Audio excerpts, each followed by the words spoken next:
Bom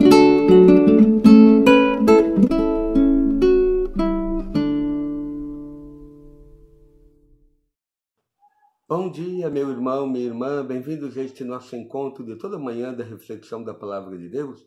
Hoje, quinta-feira, dia 21 de abril, da oitava da Páscoa. E eu espero que a liturgia de hoje também nos ajude ainda a manter acesa, viva dentro de nós, a experiência da ressurreição, a experiência pascal que nos trouxe a liturgia da Páscoa deste ano. A primeira leitura de hoje, que iremos refletir, é dos Atos dos Apóstolos, capítulo 3, do versículo 11 ao 26. Essa leitura é a continuação de ontem. Pedro e João entram no templo pela porta formosa, há um paralítico. Pedro cura o paralítico, faz um milagre. Este homem entra no templo cantando, louvando ao Senhor, e como diz aqui o início da leitura, como este paralítico é o ex-paralítico, não deixava mais Pedro e João, o povo assombrado foi correndo para junto deles, no pórtico chamado de Salomão.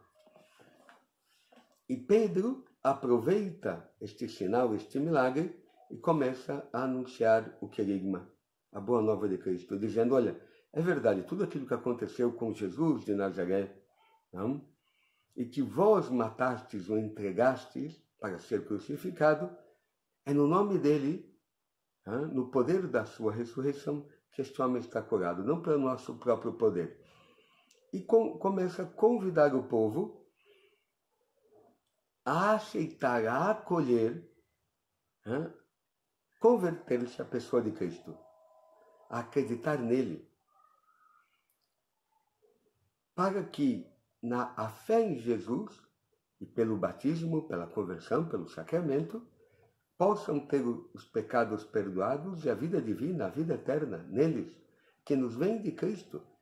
E ele anuncia e coloca que isto já estava anunciado nos profetas, na lei, no Antigo Testamento, e apenas se cumpriu.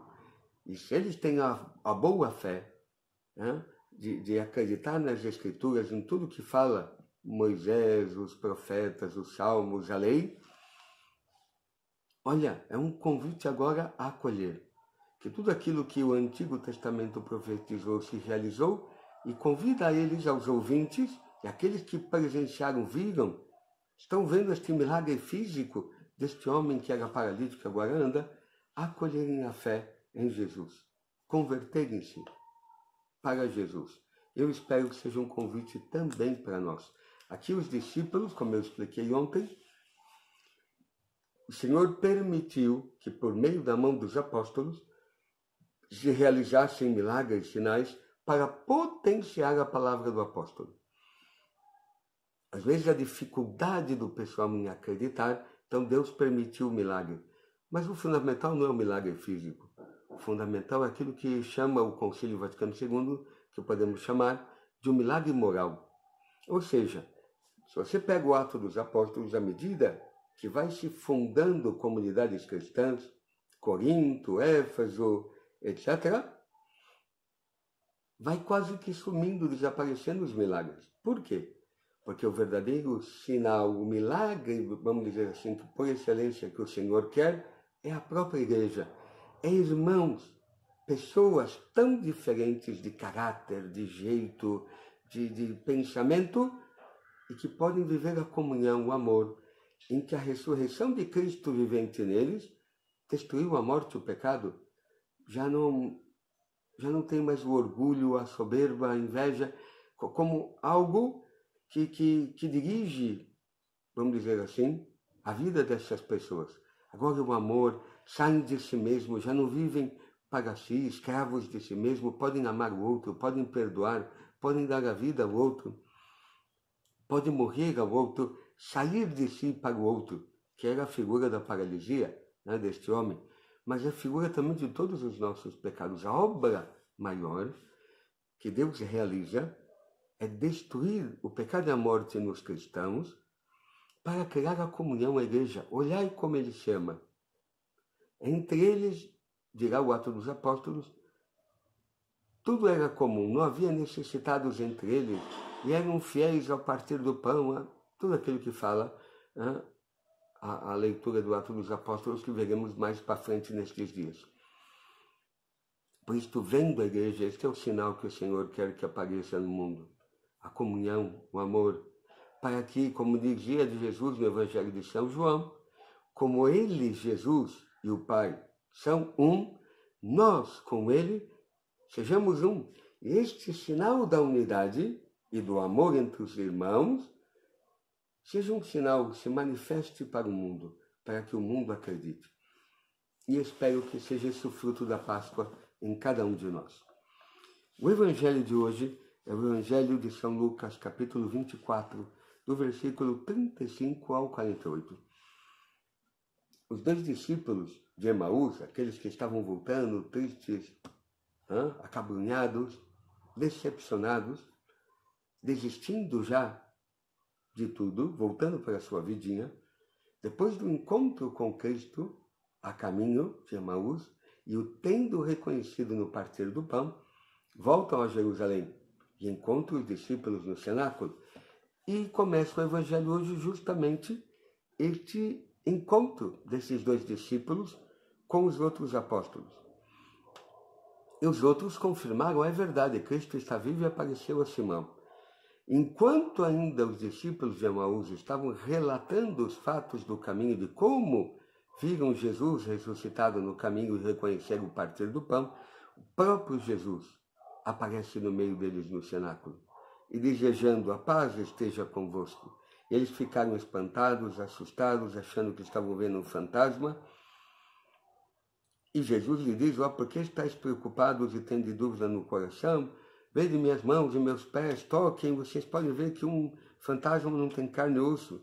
Mas ainda assim não conseguiam acreditar. Pela alegria, Jesus pede algo para comer e come diante deles, tomou um peixe assado e comeu.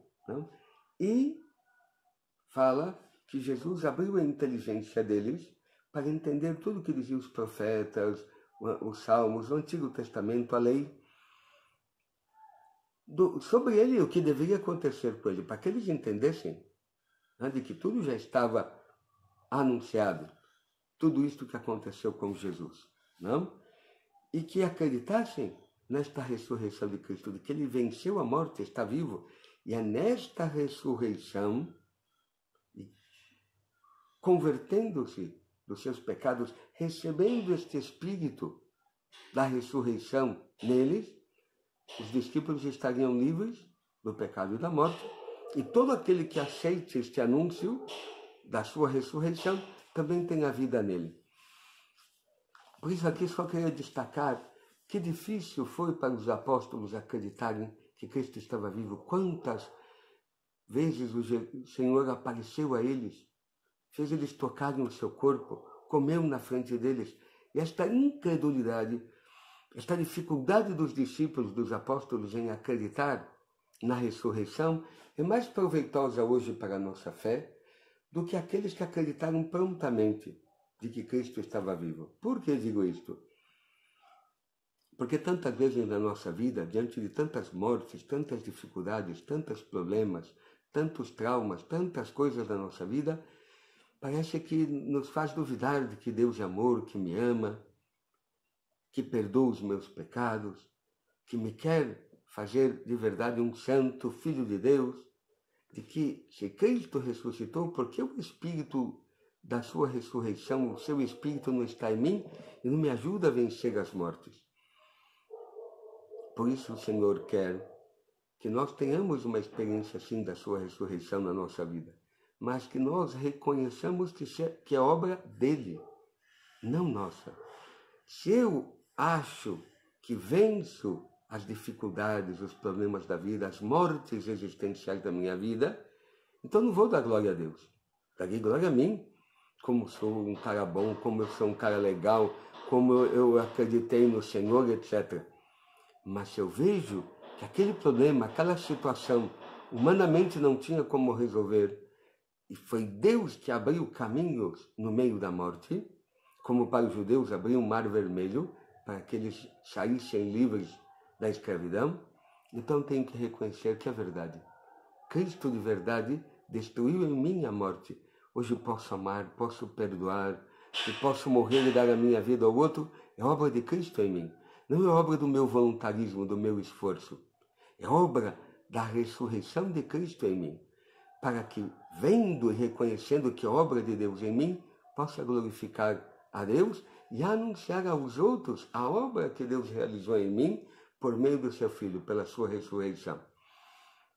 Espero que de verdade isto aconteça e possamos ser testemunhas da ressurreição do Senhor na nossa vida. Oremos. Bendito és tu, Pai Santo, pelo teu amor, pela tua misericórdia. Bendito és tu por esta palavra de hoje.